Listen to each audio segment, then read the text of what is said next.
течение 2 месяцев посетители магазинов компании «Полином» имели возможность выиграть современный ЖК-телевизор, вкладывая деньги в собственные знания. Люди готовились к школе, покупали у нас учебники, тетради, ручки полностью от и до. 20 жидкокристаллических телевизоров общей стоимостью более 300 тысяч рублей разыграны между покупателями компании «Полином». Председатель тиражной комиссии обзванивает тех, кому повезло.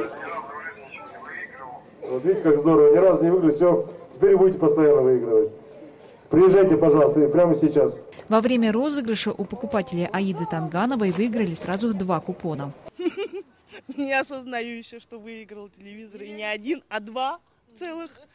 Так что приобретайте продукцию в Полиноме. Компания «Полином» предлагает жителям и гостям республики уникальные книги и подарочные издания. Широким спросом пользуются произведения писателей Бурятии и Золотой фонд устного народного творчества.